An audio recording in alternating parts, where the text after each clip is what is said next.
Mulai ya. Assalamualaikum warahmatullahi wabarakatuh.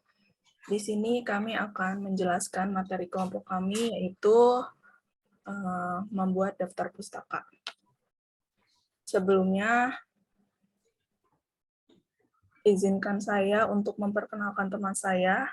Kami dari kelompok 10 yang beranggotakan pertama itu ada Irawan Prasetyo Diputra, yang kedua ada Nabila Ramadhani, dan yang ketiga ada Winka Udasapana. Untuk topik dalam presentasi kita ini, yaitu pertama ada pengertian daftar pustaka, ada tujuan penulisan daftar pustaka, ada unsur-unsur daftar pustaka, ada aturan penulisan daftar pustaka, ada kasus-kasus umum yang biasa terjadi dalam penulisan daftar pustaka, dan cara penulisan daftar pustaka. Untuk materi ini bisa dibacakan oleh Irawan. Dipersilahkan. Yang pertama ada pengertian daftar pustaka. Menurut Ninik M. Kuntaro, tahun 2007, daftar pustaka merupakan sebuah teknik notasi ilmiah yang berasal dari kumpulan sumber bacaan atau sumber referensi yang digunakan untuk menulis karangan ilmiah.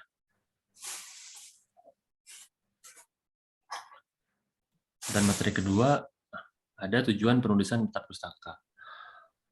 Ada beberapa poin tujuan penulisan daftar pustaka. Yang pertama, menghindari plagiarisme.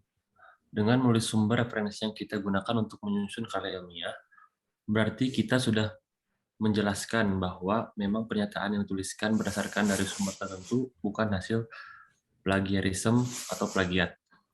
Yang kedua, memperkuat tulisan.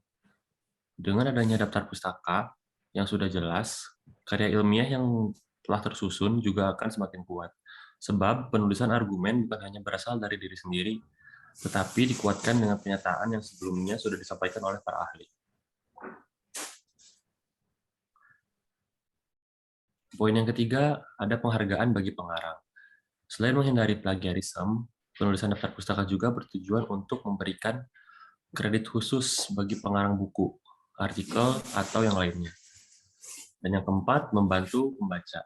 Daftar pustaka juga membantu pembaca untuk mengetahui dari mana asal-usul pernyataan itu dibuat.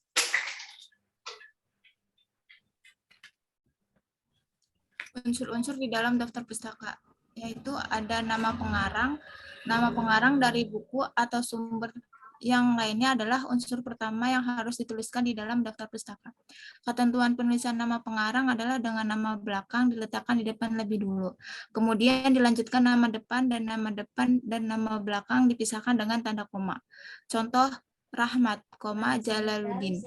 2. Tahun terbit. Setelah nama pengarang ditulis dan diakhiri tanda titik, elemen selanjutnya yang ditulis dalam daftar pustaka adalah tahun penerbitan buku. Biasanya suatu buku akan mencantumkan tahun terbitnya, entah itu di halaman paling depan atau halaman paling belakang. Ketentuan penulisan tahun penerbitan suatu buku hanya dengan mencantumkan tahun terbitnya dengan tanda kurung dan diakhiri titik lagi. Contoh, Jalaluddin, Rahmat, titik, tahun 2007. Unsur-unsur di dalam daftar pustaka. 1. Judul buku. Selanjutnya adalah penulisan judul buku. Ketentuan penulisan judul buku hanya perlu digaris miring saja dengan diakhiri tanda titik. Contoh, Jalaluddin, Rahmat, titik, tahun 2007. Psikologi komunikasi. 2. Tempat terbit. Setelah judul buku ditulis, unsur selanjutnya adalah penulis tempat penerbitan buku. Umumnya buku juga akan tercantum di mana lokasi diterbitkan. Penulisan tempat terbit hanya dengan menambah titik 2 setelah nama kota penerbitan. Contoh, Jalaluddin, Rahmat, titik, tahun 2007. Psikologi komunikasi, titik, Bandung, titik 2. 3. Nama penerbit. Bagian terakhir dari daftar pustaka adalah tulisan nama penerbit yang tercantum di dalam buku. Contoh, Jalaluddin, Rahmat, titik, tahun 2007. Psikologi Komunikasi, Bandung, 2 Remaja Prasedakarya. Aturan penulisan daftar pustaka, yaitu 1. Sumber kutipan yang dinyatakan dalam karya ilmiah harus dalam daftar pustaka dan sebaliknya. 2. Literatur yang dicantumkan dalam daftar pustaka hanya literatur yang menjadi rujukan dan dikutip dalam karya ilmiah. Aturan penulisan daftar pustaka. 3. Daftar pustaka ditulis atau diketik satu spasi, berurutan secara alfabetis tanpa nomor. 4. Jika di literatur ditulis oleh satu orang, nama penulis ditulis nama belakangnya lebih dulu. Kemudian diikuti singkatan atau inisial, nama depan dan nama tengah. Dilanjutkan penulisan tahun, judul, dan identitas lain dari literatur atau pustaka yang dirujuk.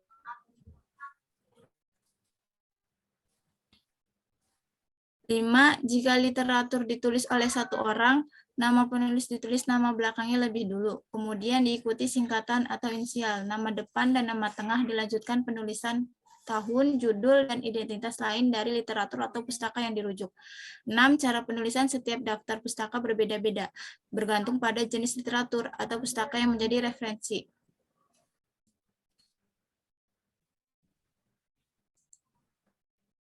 7. Jika penulisan lebih dari 2 orang, nama penulis pertama ditulis seperti aturan tanda petik D, dilanjutkan penulisan nama penulis kedua dan seterusnya sebagai berikut. Nama depan dan nama tengah atau singkatan dilanjutkan nama belakang.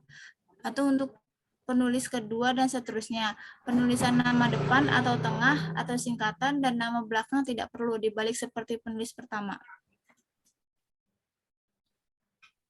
Cara penulisan daftar pustaka. Di buku teks, pertama ada di buku teks, aturan penulisannya nama belakang, singkatan atau inisial, nama depan, dan nama tengah jika ada. Tahun penerbitan, judul buku, dicetak miring, edisi buku, nama penerbit, kota penerbit. Untuk contohnya ada seperti di bawah ini. Yang kedua itu ada buku teks terjemahan. Aturan penulisannya, nama belakang penulis asli, singkatan atau inisial, nama depan dan nama tengah jika ada, tahun penerbitan, judul buku asli, tercetak miring, edisi atau cetakan, nama penerbit, kota penerbit, nama penerjemah, tahun, judul buku tercetak miring, edisi atau cetakan, nama penerbit, kota penerbit.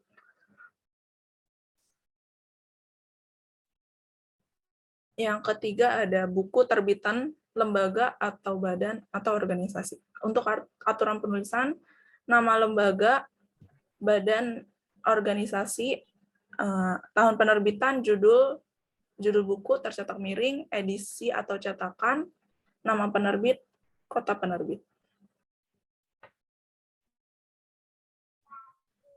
Yang keempat ada buku terbitan lembaga, badan atau organisasi yang berisikan peraturan, undang-undang, dan sejenisnya. Untuk aturan penulisannya, nama lembaga, badan atau organisasi, tahun penerbitan, judul peraturan, undang-undang yang dirujuk, tercetak miring, nomor atau seri peraturan, edisi atau cetakan, nama penerbit, kota penerbitan. Yang kelima ada artikel dalam jurnal, aturan penulisannya, nama belakang, singkatan atau inisial, nama depan dan nama tengah, tahun penerbitan, judul artikel, nama jurnal, tercetak miring, volume dan nomor jurnal,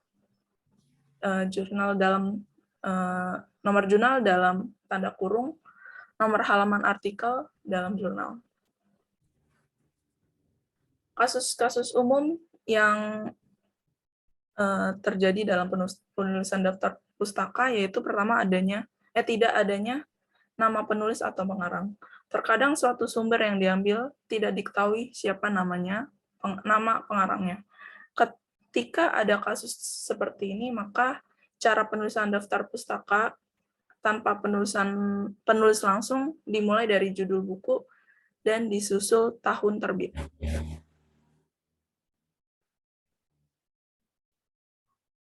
Yang kedua, nama penulis mengandung angka. Ada beberapa penulis, terutama dari luar negeri, yang memiliki nama yang mengandung unsur angka di dalamnya. Jika demikian, maka cara penulisannya seperti yang ada di bawah ini. Yang ketiga, pengarang bukan orang. Terkadang ada pula buku yang ditulis bukan oleh seseorang, melainkan oleh suatu lembaga, organisasi, atau institusi tertentu. Cara penulisannya adalah nama lembaga di depan tanpa dibalik dan dilanjutkan dengan format yang seperti biasa.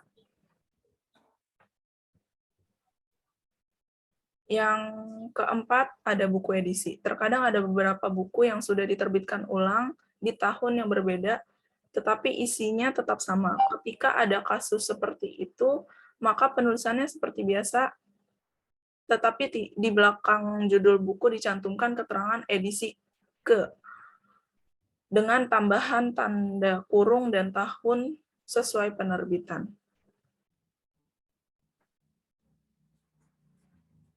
Yang kelima, ada buku terjemahan.